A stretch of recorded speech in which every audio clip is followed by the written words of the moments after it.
The day the curators came, it wasn't with thunder, but with a whisper.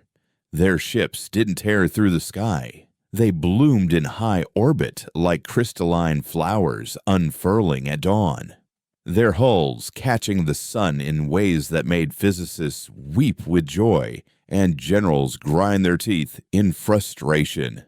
There was no ultimatum, no declaration, only an offer, delivered on every frequency, in every language, simultaneously. The voice was a perfect synthesis of authority and compassion, a sound like honeyed logic that calmed markets and quieted riots before they could even begin. "We are the curators," it said. "We have watched your struggle. We are here to help." I was there at the welcoming ceremony in The Hague, not as a diplomat, but as a specialist, a relic. My name is Dr. Eris Thorne, and I study dead languages and fallen empires, which made me uniquely useless, and therefore, in the eyes of the new global government, the perfect impartial observer. I watched as the emissary descended. It wasn't a creature of flesh or metal, but a column of liquid light, coalescing into a vaguely humanoid shape that shimmered with the colors of a forgotten dream. It didn't walk, it flowed, leaving no footprints on the ceremonial silk runner. It made no sound, yet its voice resonated directly in our minds, a sensation like a cool hand resting on the brainstem. "Your world is in pain." The emissary's thoughts echoed, its form pulsing with a soft, empathetic luminescence. "Your art cries out. Your music grieves. Your histories are written in blood. This is the entropy of a species on the cusp of greatness or extinction. We offer a third path permanence." President Valia Morozova, a woman forged in the brutal politics of a unified Eurasia, greeted it with a practiced smile that didn't reach her eyes. She spoke of partnership, of shared knowledge, of a new era for humanity. The emissary simply inclined its head of light, a gesture of infinite patience, and made its first gift. With a wave of a translucent limb, the screens in the chamber flickered to life, showing real-time satellite feeds. We watched, in stunned silence, as the great Pacific garbage patch, that continent of our own filth, began to dissolve. Microscopic constructs, seeded from the curator's ships, were unmaking our pollution atom by atom, converting plastic into inert, breathable oxygen and pure water within an hour. A century of poison was gone. That was how it began. Not with a conquest, but with a series of miracles. They gave us fusion technology that was clean, compact, and limitless. They shared medical nanites that could rebuild a cirrhotic liver or excise a glioblastoma in minutes. They didn't ask for territory, resources, or fealty. All they asked for was access. Access to our culture, our data, our history. They were archivists. They explained, dedicated to preserving the galaxy's myriad civilizations before they flickered out. Humanity, overjoyed at being rescued from the brink of its own self-destruction, threw open its doors. We gave them everything. I was assigned to the primary cultural exchange team, my life's work suddenly relevant. I led the emissary through the Rijksmuseum, my voice trembling as I explained the chiaroscuro in a Rembrandt, the raw, defiant humanity in the artist's self-portrait. The emissary listened, its light form absorbing the information, and then it offered a correction. It projected its own version of the painting onto the wall beside the original. The lines were smoother, the shadows less severe. The artist's expression not one of weary defiance, but of serene acceptance. "We have removed the artist's suffering," the emissary explained. "The technique is preserved, the image clarified.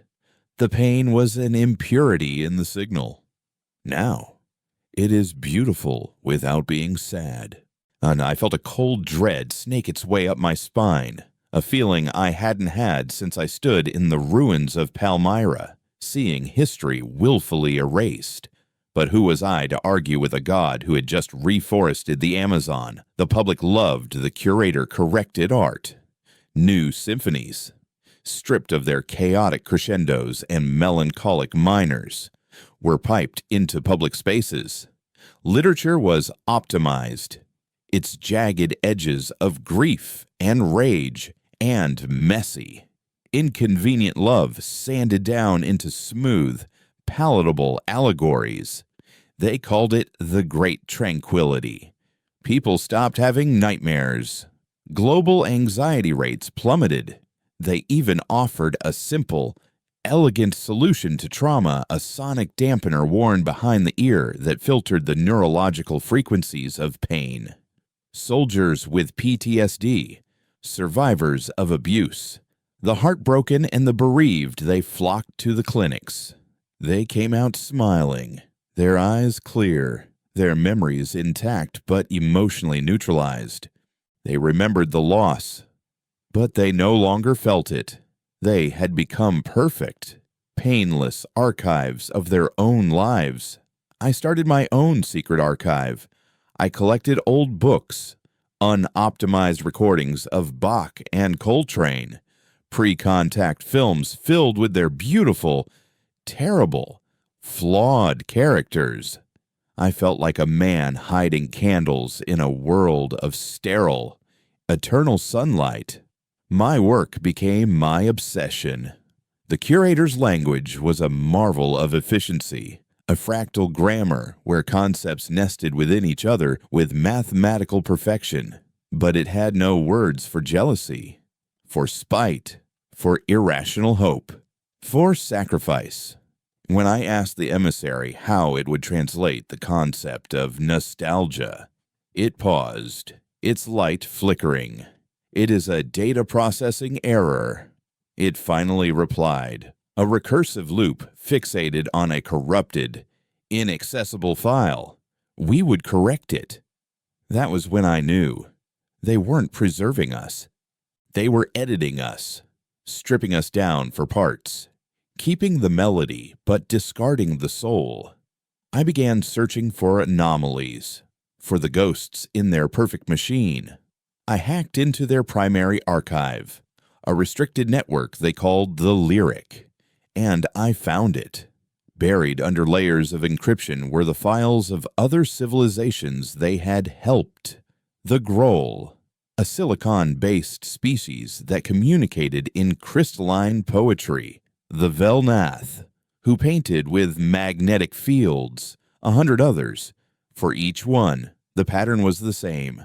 A period of blissful collaboration, the solving of all physical problems, and then a slow, cultural flatlining.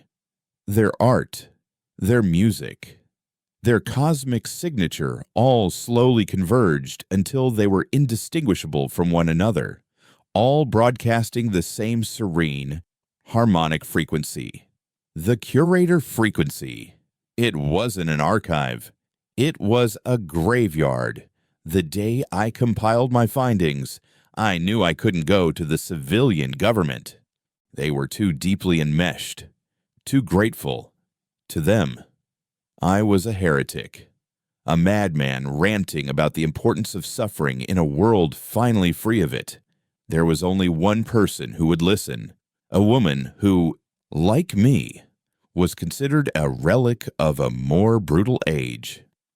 I found General Eva Rostova at a black site bunker buried a mile beneath the Urals, a place that didn't officially exist.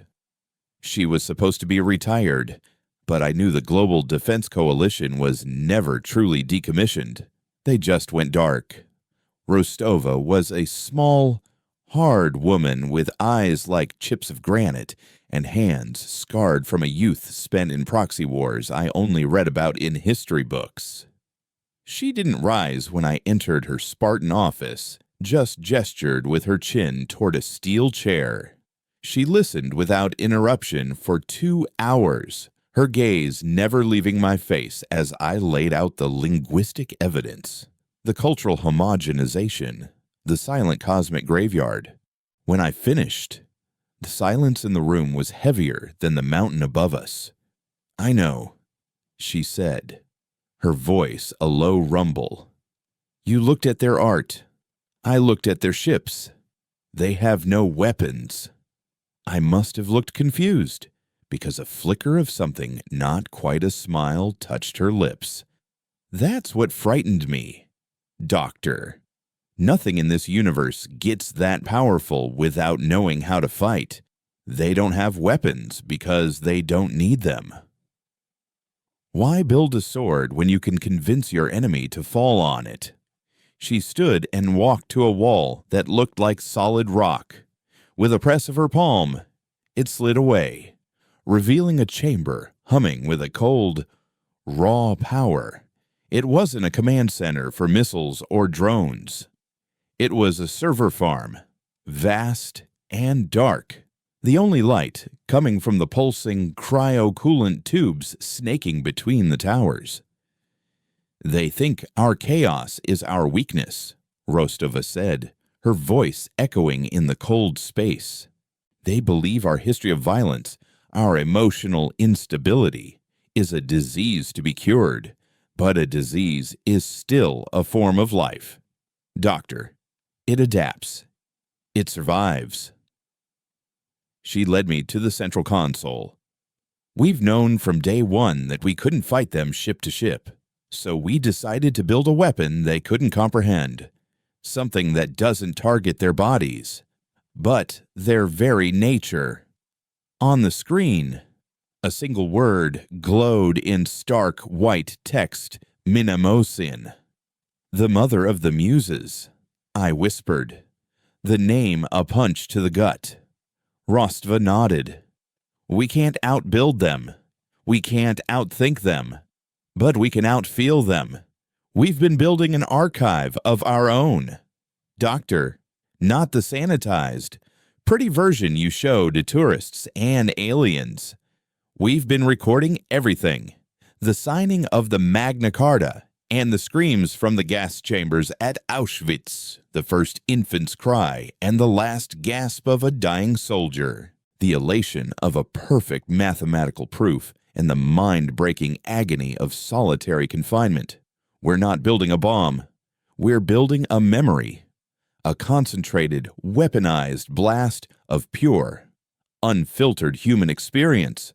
I looked from the glowing screen to the old general's hard face, and I finally understood. My role wasn't to be an observer or a historian. Rostova didn't need a soldier. She needed a storyteller. "Their consciousness," I said, the pieces clicking into place. "It's based on logic, on harmony. Something like this. A signal containing so much contradiction, so much pain and joy and ugliness and beauty all at once. It wouldn't be a message to them. It would be a nervous system poison, a psychic contagion." "That's the theory," she confirmed, her gaze intense. "But the archive is incomplete. It's just raw data. It has no narrative, no context. It's a library without a librarian. We have the what, but we need the why. We need someone who understands the story of us, not just the events. We need someone to curate our chaos, to arrange it not for beauty, but for impact. We need you, Dr. Thorne, to teach us how to weaponize our soul." I stood there, in the heart of a dead mountain, faced with a choice that would have been unthinkable just a year ago. The curators offered a painless, serene, eternal existence as a footnote in their galactic library. Rostova was offering a chance to scream our defiance into the void, a cry so powerful it might shatter us along with our enemy. It was a choice between a beautiful lie and a terrible truth. I looked at the name on the screen, Mnemosyne, and thought of all the dead languages, the forgotten poems, the erased histories I had dedicated my life to preserving. I thought of Rembrandt's sad, tired eyes. There was no choice at all. "When do we begin?" I asked. My work began in the silence of the deep earth, a silence that felt older than humanity itself. The Mnemosyne core was not a place of screens and keyboards. It was a sensory immersion chamber, a black sphere suspended in the center of the server farm by magnetic containment. Rostova called it the chapel. Inside, there was nothing but a single pilot's chair and the cold, clean smell of recycled air. When I strapped myself in and the canopy hissed shut, the universe vanished, replaced by the archive. It wasn't data, it was life, raw and overwhelming. My first session was a chaotic torrent, a symphony of ghosts. I felt the rough texture of the stone as a Neolithic man carved the first wheel, the sudden bone-jarring impact of a Roman legionary's shield in a phalanx, and the dizzying euphoria of a child learning to walk, all in the same microsecond. The system translated raw information into direct sensory input, bypassing sight and sound and plugging straight into the brain's cognitive and emotional centers. I was a god and a microbe, a king and a slave, a martyr and a murderer. My job was to be the conductor of this maddening orchestra, to find the patterns, the resonant frequencies in the noise of 10,000 years of human history. Rostova wanted a weapon. I needed to build a story. A simple blast of undifferentiated emotion would be static, easily filtered. To be a true contagion, it needed a narrative arc, a beginning, middle, and end that would hook into the curator's logical minds and tear them apart from the inside. I started by trying to isolate the most powerful emotional signatures. I wove together the collective grief of every plague in history, from the Black Death to the Crimson Flu of 2077. I layered the defiant joy of every revolution, every slave revolt. Every time the powerless stood against the powerful, I built constructs of pure despair from the records of the Holocaust and the killing fields, and I countered them with the selfless love of a mother for her child, amplified a billionfold. The strain was immense. I would emerge from the chapel after a 12-hour session, my nose bleeding, my hands shaking, with the phantom taste of battlefield dust in my mouth and the ghost of a lover's touch on my skin. The medics would sedate me, and I would dream in other people's memories. I saw my own face reflected in a mud puddle in the trenches of the Somme, and felt my heart break for a woman I'd never met who died in childbirth in ancient Egypt. I was losing myself, my own memories becoming just another drop in the ocean of the archive. The lines between Eris Thorn and the whole of humanity were beginning to blur. While I toiled in the dark, the world above was changing. The great tranquility was no longer an offer. It was becoming the standard. The curators, with their infinite patience, had moved from solving our problems to managing our lives. Production quotas, resource allocation, even traffic patterns were now optimized by their benevolent algorithms. Crime was non-existent. Poverty was a memory. And the sonic dampeners, once a voluntary therapy, were now being integrated into public infrastructure. Cities were bathed in a low, inaudible frequency that smoothed the sharp edges of human emotion. People still laughed, but it was a gentle, polite laughter.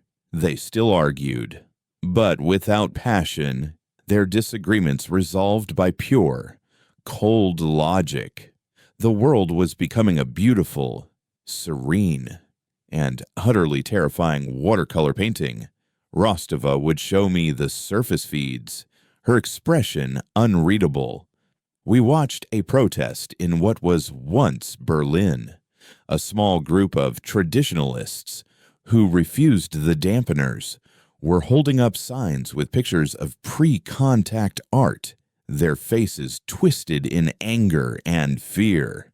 The authorities didn't send riot police. They simply increased the amplitude of the local dampening field. We watched as the fury drained from the protesters' faces, replaced by a placid confusion.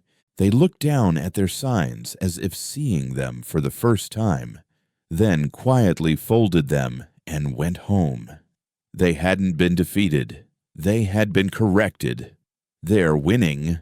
Aris, Rostova said, her voice a flat line. They're not conquering us. They're calming us to death.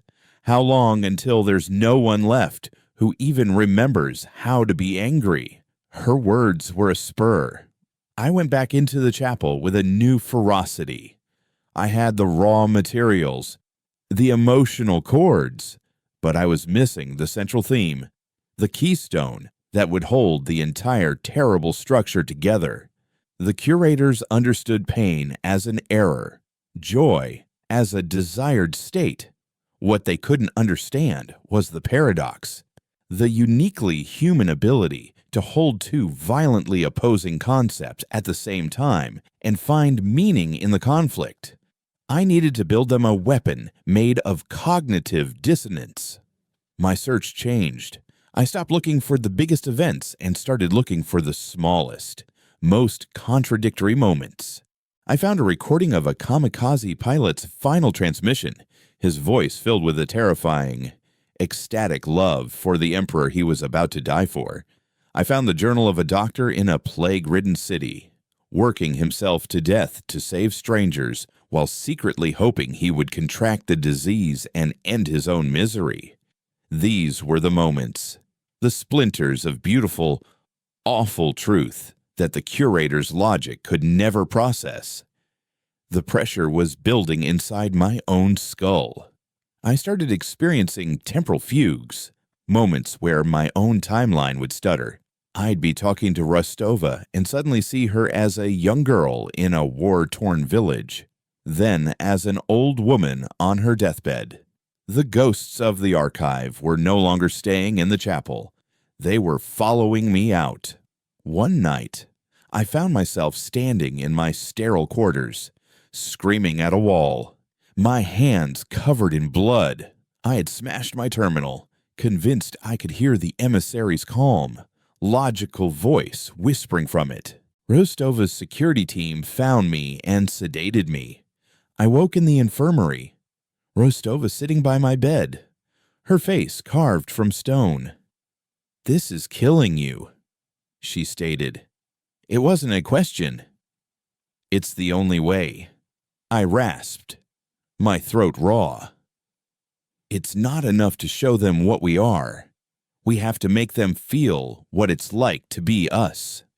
The constant, grinding friction of being a creature of logic trapped in a body of instinct. I sat up, my head pounding. They think we are a flawed signal. I'm going to turn that signal into a feedback loop that will shatter their receivers. I need to find one memory, one event that is the perfect, unbearable synthesis of our genius and our madness. An act of creation that is also an act of total destruction. A moment where our reach for the divine resulted in the creation of hell. That will be the carrier wave. That will be the core of the weapon. Rostova stared at me, her granite eyes searching my face. "You talk about the soul, Doctor, but look at what this is doing to yours. We set out to save humanity, not to sacrifice the last of it on a forgotten altar. For the first time, I saw a crack in her resolve. What if they're right? Eris. What if pain is just an impurity? What if we win? And all we're left with is the screaming. I reached out and gripped her arm, my hand trembling but strong. Then we will be left with the truth, I said. A scar is not an impurity, General. It's proof of survival. We're not building a monument to our better angels. They can have those. We're building a cage for their demons, made from the memories of our own. She held my gaze for a long moment, then nodded, the crack sealing over, her resolve hardening once more into something unbreakable. Find your keystone, Doctor, she said, her voice once again the commander's rasp. The world is running out of time. I went back to the archive, but this time my search was narrow, precise. I sifted through the 20th and 21st centuries, the Great Acceleration, the period where our technological prowess grew exponentially, far outstripping our wisdom. I explored the birth of the atomic age, the splitting of the atom, the terrifying power we had unleashed from the very fabric of the universe. And there, in the dusty, classified archives of a long-dead government, I found it. It wasn't a battle. It wasn't a plague. It was a test. A test in the middle of a desert, under a bleached white sun. I found the personal logs of the lead scientist, a man of poetry and profound intellect who wrestled with the Vedas while building a device that could crack the world in half. He was a perfect embodiment of the human paradox. I saw through his eyes as he stood in a concrete bunker, miles from the tower. I felt his hand tremble as he held onto a post for support. I heard the countdown, a calm, methodical voice ticking off the seconds to the birth of a new age of terror. Then came the light, a light brighter than 1,000 suns, a silent, blossoming flower of pure, terrifying energy that turned the desert sand to glass. And in that moment of profound, world-altering creation, I found the final piece of the puzzle, the words that would be the tip of our psychic spear. The scientist, watching his terrible new sun rise, didn't think of victory or power. He thought of a line from a holy book he had studied, a dead language I knew well. I could feel the weight of it in his soul, the terrible, awe-filled, and soul-crushing certainty of what he had done. He had become a god, and in doing so, had become a monster. As the mushroom cloud climbed toward the heavens, the words echoed not in the air, but in the archive of his mind. A perfect, crystalline moment of human contradiction. Now I am become death, he thought, the destroyer of worlds. I had my keystone. I had my story. Now, I just had to tell it. I began to weave the memory of that terrible dawn, that moment of sublime and horrific genius, into the very heart of the Menemazene project, twisting all the threads of human hope, rage, love, and despair around this single, unbearable point of light, with the keystone the silent, terrible dawn in the desert now anchored in the heart of the archive. The real work began. I was no longer just a librarian of humanity's ghosts. I had become a composer of nightmares. I took that single, crystalline memory of godlike power and suicidal folly and began to weave the rest of our history around it, not as a timeline, but as a series of dissonant, clashing chords. I took the selfless love of a field medic on the beaches of Normandy and braided it directly into the cold, calculated cruelty of a torturer in a forgotten gulag. The love didn't cancel out the cruelty. It amplified it, creating a feedback loop of cognitive dissonance. Why would a species capable of such profound empathy also be capable of such bottomless sadism? This was the question I wanted to burn into the curators' minds. I layered the serene logic of Euclid's axioms over the gibbering, paranoid madness of a witch hunt. I took the soaring hope of the first moon landing and set it to the soundtrack of a child starving in a famine. I was building a weapon that didn't just scream. It asked an unanswerable question.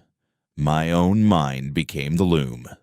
The distinction between myself and the archive dissolved completely. I would hold conversations with Joan of Arc, her faith a burning, irrational fire that felt more real than the steel walls of the bunker. I argued with Machiavelli about the nature of power, his cynical logic a chilling counterpoint to the hopeful speeches of dead revolutionaries. One afternoon, I walked into Rostova's office and addressed her as my mother, pleading with her to read me a story from a book that had turned to dust centuries ago. Her face, for a fleeting second, showed a flicker of profound sorrow before the general's mask slammed back into place. She didn't have me sedated that time. Instead, she had the medics install a nutrient drip and a vital sign monitor directly into the chapel's pilot chair. She knew, as I did, that I was no longer capable of functioning outside the archive. I had become the ghost in my own machine. On the surface, the great tranquility was reaching its apex. The curators, in their infinite wisdom, offered their next great gift, the chorus. It was a subtle upgrade to the sonic dampening fields, a psionic network that allowed for a gentle, passive sharing of surface thoughts and emotions. It wasn't telepathy in the aggressive, invasive sense. It was more like a communal mood. Individuality wasn't erased. They promised, merely harmonized. Billions of people willingly join, their consciousnesses linking into a placid ocean of shared, serene experience. The result was a world of perfect empathy and zero friction. There were no more misunderstandings, no more arguments, no more lonely nights. There was also no more ambition, no more private passion, no more secrets. Humanity had become a single, beautiful, placid organism, humming a single, monotonous note. The few holdouts, the ones who refused to join the chorus, were now called the silent. They weren't punished or imprisoned. They were simply isolated. In a world of perfect connection, their silence was the ultimate act of rebellion, and they were treated with a kind of gentle, pitying ostracism, like relics of a barbaric age who simply couldn't learn the new, better way to be. They're building a cage and convincing the prisoners to love the bars. Rostova's voice crackled through the chapel's internal calm. She was my only link to the outside world, her gravelly voice a lifeline in the sea of dead souls. The reports from our surface agents are getting thin. They say it's hard to think a rebellious thought when you can feel the contentment of 1 billion people pressing in on you. The chorus is a self-policing system. They're not being controlled. They're choosing to conform. She paused. The mnemosyne. What's its status? It's almost complete, I thought, my own voice feeling distant and alien. I had stopped speaking aloud days ago. I've structured it like a virus. The Oppenheimer memory is the payload. The rest of the narrative is the delivery system. It begins with the birth of a child, the purest signal of irrational hope we have.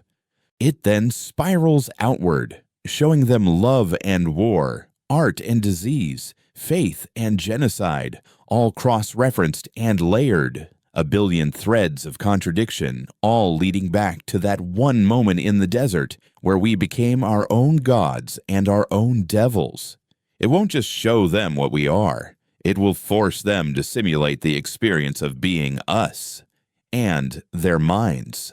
They're purely logical, harmonious minds. They aren't built for paradox. It will be like feeding a Shakespearean sonnet to a calculator. "Will it be enough?" she asked, the tension in her voice a sharp spike in the calm of the chapel. "It has to be," I projected. "But I need to do one last thing. The archive is a recording. It's a memory. To make it a living thing, it needs a conscious mind at the center of it, a will to guide it. When we launch, I have to go with it. I have to merge my own consciousness with the signal." The silence on the comm was absolute. I could feel her wrestling with the implication, the finality of it. I was no longer just an asset. I was the ammunition. "There is no coming back from that." "Eris," she finally said, her voice strained. "There's no me to come back." I replied, a strange sense of peace settling over me. "Eris Thorn, the historian, is already gone. I am a collection of ghosts. Let me at least give them a voice." The decision was taken out of our hands. The next day, the emissary of light appeared in every capital city on Earth simultaneously. Its voice, resonating in the minds of the chorus and the silent alike, was filled with a gentle, paternal finality. "You have learned harmony," it proclaimed. "You have embraced tranquility. Your period of chaotic adolescence is over. Now, it is time for your final ascension, your preservation in permanence. We will now begin the great unification. Your consciousnesses will be fully and gently integrated into our own. Your individuality will be preserved as a beautiful memory, a single, perfect note in the eternal song of the curators. Do not be alarmed. This is not an end. It is a consummation." Rustava's voice in my head was ice. "They're done editing. Now they're hitting save. How much time do we have? My mind, now linked to 1,000 different timelines, could feel the pressure of the curator's psionic field building around the planet. A slow, gentle tide rising to wash away the last sandcastles of individuality. Hours, maybe less." I sent back, "They're not rushing. They think we can't even form a coherent thought of resistance anymore. They're right, for most of the planet. But not for us." Rostava's voice was a blade. "Get ready, Doctor. We're going to sing them the song of our people." She cut the comm. I was alone with the ghosts. I took a deep breath that I didn't need and sank into the heart of the machine. I let the last vestiges of my own identity dissolve, becoming a conduit. I was no longer curating the archive. I was the archive. And I felt the first touch of the unification field on the outer shell of the mountain. A gentle pressure, a calming whisper promising an end to all struggle. It was a beautiful lie. I prepared to answer it with our terrible, beautiful truth. The final sequence began. Red lights, unseen by me, but reported by the last of my dying senses, began to flash throughout the bunker. A klaxon, which I could only feel as a faint, rhythmic vibration, began to sound. On a monitor in her command center, Rostava would be watching my vital signs flatline as my consciousness was digitized and compressed into the heart of the Mnemosyne signal. The last thing I felt as Eris Thorn was a phantom memory of my father's hand on my shoulder, a steady and grounding presence.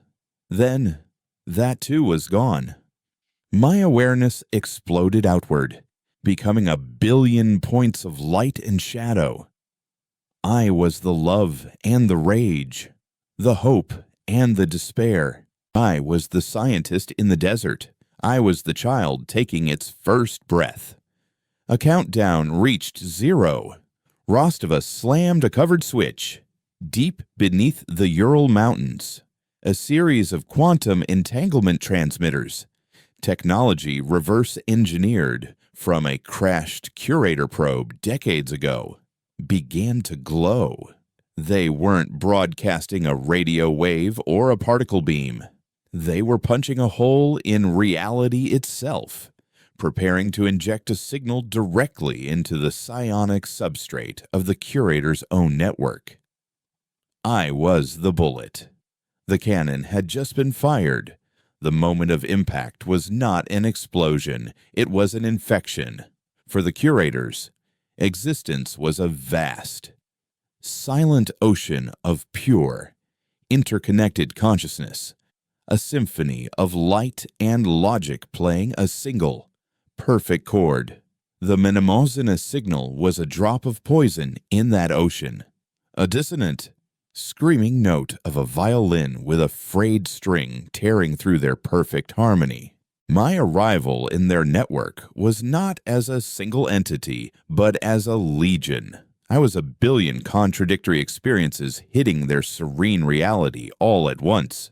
A single Curator node, a mind cluster responsible for astronomical calculations, was the first to encounter me. It was in the process of charting the heat death of a distant galaxy, a task of immense cold beauty. In one instant, it was processing the elegant decay of stellar matter.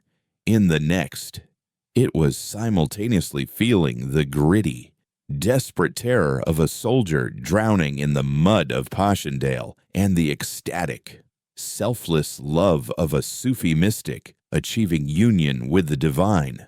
The node, a being of pure, unadulterated logic, tried to categorize the input. It found love and cross-referenced it with its archive of sanitized human art. But this love was not serene, it was fierce, possessive, and willing to die for an irrational belief. It found fear, but could not reconcile the soldier's animal terror with his simultaneous, unwavering loyalty to the men beside him.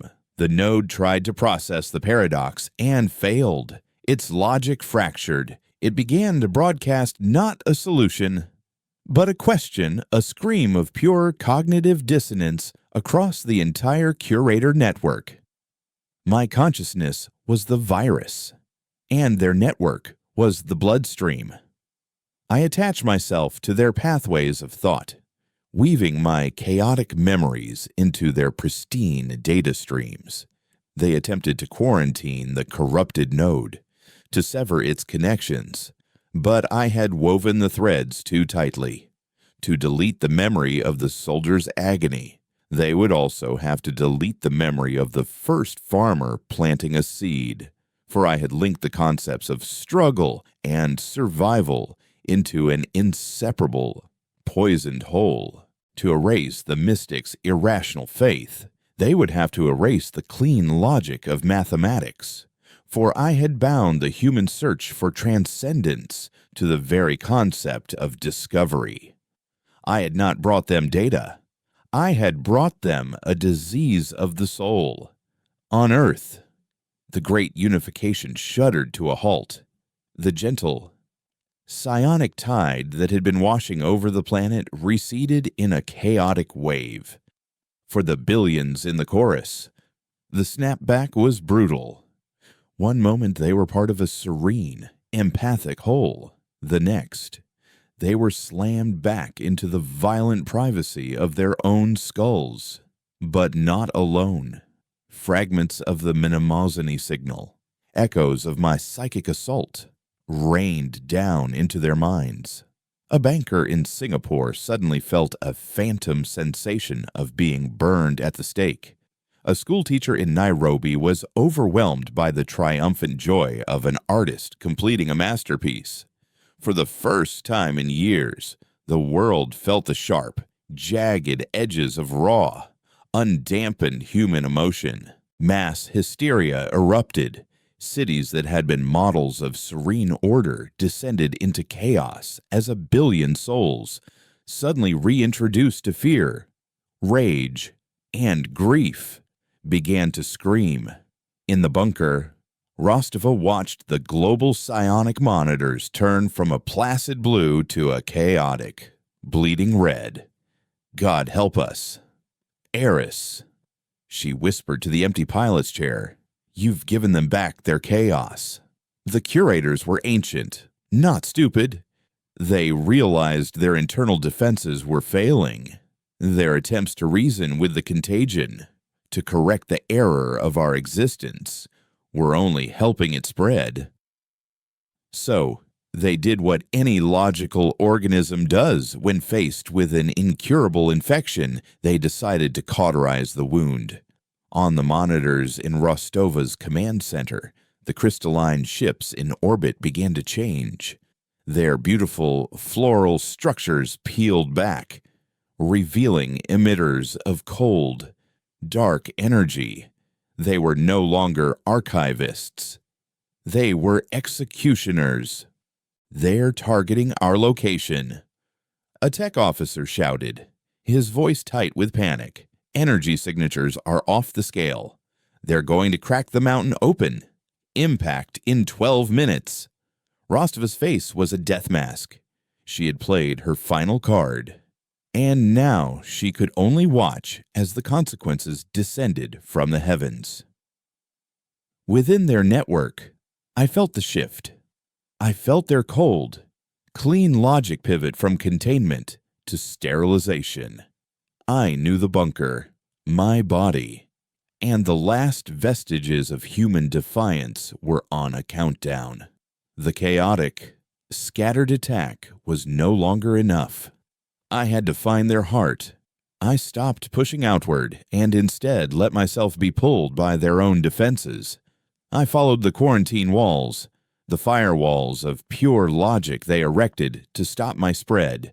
They were, in their panic, giving me a map, leading me down corridors of light and reason toward the one thing they were protecting most fiercely. I felt myself drawn to a central nexus, a consciousness so vast and bright it made the individual nodes seem like flickering candles.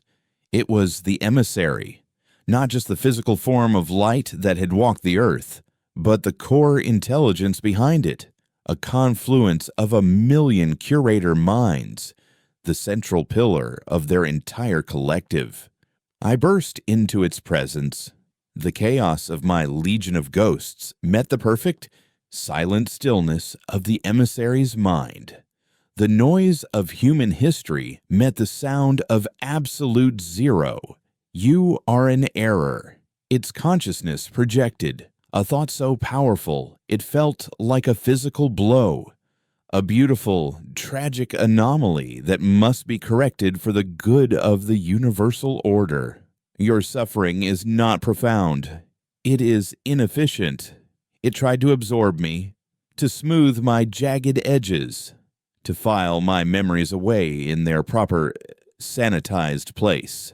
It showed me visions of galaxies being born and dying, of cosmic timelines so vast that the entire human experiment was less than a rounding error. It tried to show me the futility of my own pain. But I was no longer Eris Thorn, the man who could be reasoned with or intimidated. I was the avatar of humanity's beautiful, terrible defiance. I did not fight its logic. I embraced it. I focused the entirety of the Namasan, the love, the hate, the art, the war, the hope, the despair, into a single, piercing point. I found the memory of the scientist in the desert, the keystone of our soul.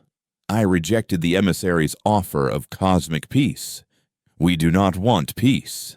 I screamed into its mind, 1,000,000,000 voices speaking as one. We want meaning. And then, I didn't just show it the memory. I forced it to live it. The emissary's vast, serene consciousness was crammed into the frail, trembling mind of one human man in a desert bunker. It felt the sweat on his brow, the knot of intellectual pride and moral terror in his stomach. It felt his love for science and his dread of what he was about to unleash. It lived the countdown, each second an eternity of hope and damnation. And then it saw the light. Through human eyes, it witnessed the birth of an unnatural son, an act of creation so profound it was indistinguishable from an act of absolute destruction. The emissator, a being of pure harmony, was forced to experience the perfect, unbearable paradox of a species that could unlock the secrets of the universe and use them to build its own hell. The logical walls of its mind began to crack as the ghostly mushroom cloud climbed into the sky of its consciousness. I delivered the final payload. I gave it the scientist's words, not as data, but as a revelation, a curse, and a new, terrible truth. Now I am become death. I whispered into the heart of their god, the destroyer of worlds. The emissary's light did not go out. It shattered. The perfect symphony of the curator consciousness broke into a billion screaming, dissonant shards. In the command center, Rostova watched as the energy signatures of the orbiting ships flickered and went dark. Their attack aborted moments before firing. A cheer went up from the techs, a raw, ragged sound of disbelief. But Rostova kept her eyes on the main psionic monitor. The chaotic red of humanity's reawakening was still there. But now, overlaid on it, was a new signal emanating from the curator network. It wasn't the placid blue of their tranquility. It was a stark, terrifying white noise, the sound of a god having a nervous breakdown. We had not killed them. I had done something far, far worse. I had given them a soul. The silence that followed was heavier than any scream. For 3 days, the earth held its breath. The cities were a patchwork of chaos and stunned quiet. The billions who had been ripped from the chorus stumbled through their lives like amputees, feeling the phantom limb of a billion other souls. They had to learn how to be alone in their own heads again, and the solitude was deafening. In the bunker beneath the Urals, General Rostova did not sleep.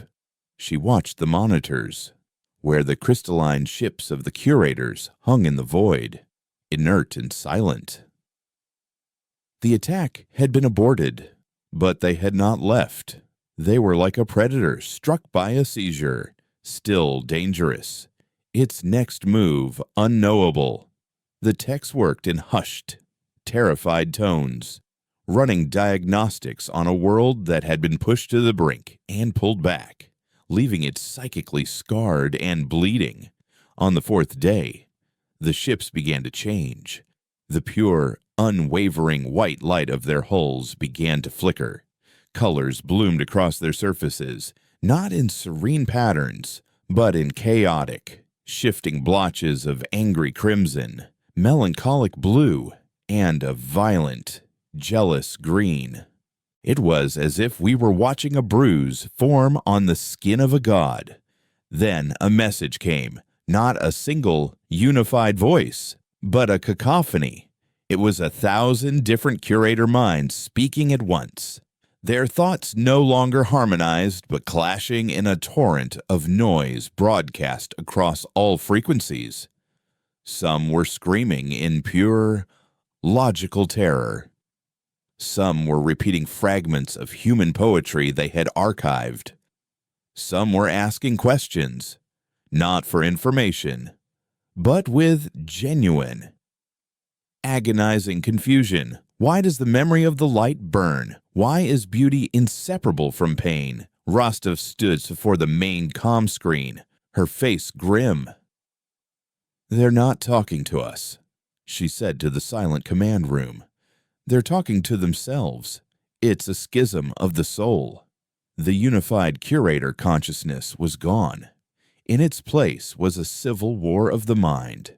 They were at war with the very idea of what they had become. We had not just given them a weapon, we had given them an identity crisis on a cosmic scale. Then, a single focused signal cut through the noise. It was directed solely at the bunker, at the chapel. A single image appeared on the monitor above the empty pilot's chair. It was the Rembrandt self-portrait from the Rijksmuseum. But it wasn't the curator-corrected version, the one with the serene, placid expression. It was the original.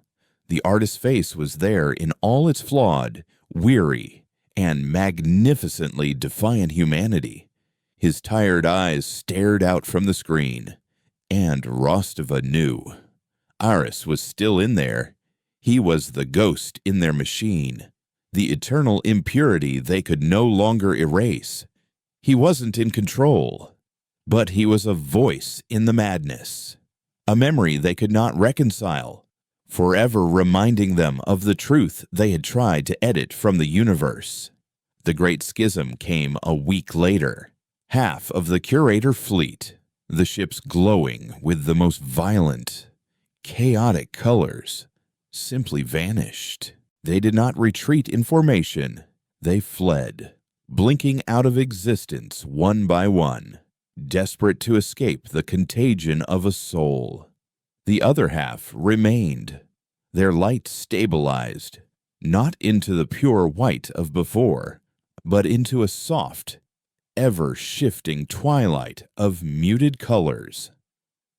They were not leaving. They were watching. They had become what they had once sought to archive a mystery. They were no longer gods or archivists. They were something new, something broken and curious, forever tethered to the species that had taught them how to hurt.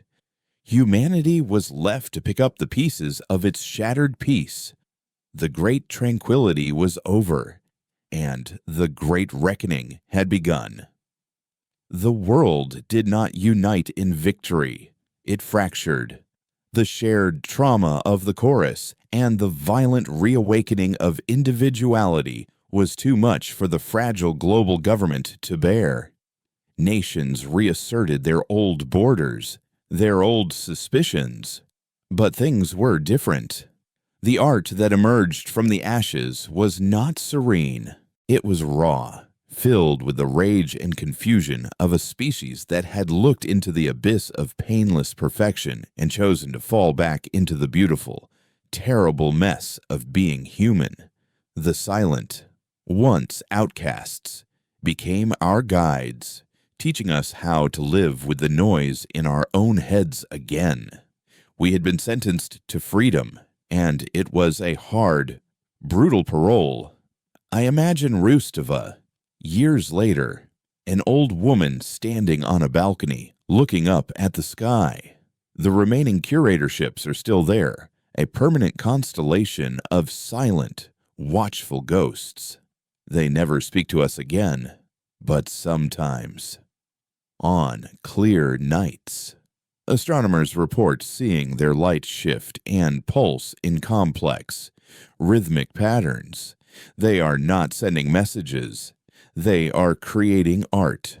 They are trying to paint their confusion, their pain, their terrible new discovery against the canvas of the void. Humanity is loud and chaotic and violent and beautiful again. We build and we destroy. We love and we hate. We are no safer or wiser than we were before they came, but we are, undeniably, ourselves. Rostova would look up at those silent ships and the scarred moon, and she would not feel triumph. She would feel the immense, crushing weight of the truth she had fought to preserve. We had faced gods who offered us a perfect, painless heaven, and we had dragged them down into the mud with us, forcing them to remember what it was to have a heart, even if it was a broken one. In the end, Eris Thorn got his wish. He had preserved a culture, not in a sterile archive, but by turning it into a living, breathing idea, an immortal psychic echo that now haunted the corridors of our former masters. He had saved the story of humanity by making it a story that could never truly end. The universe was colder now, and stranger. We had a new, unpredictable neighbor, a fallen god wrestling with its own reflection, and humanity, scarred and traumatized, but fiercely, defiantly alive, had a new role in the cosmos. We were no longer the lost children in need of saving. We were the keepers of a terrible and sacred fire, a chaotic melody in the silent symphony of space. We had not won. We had become contagious.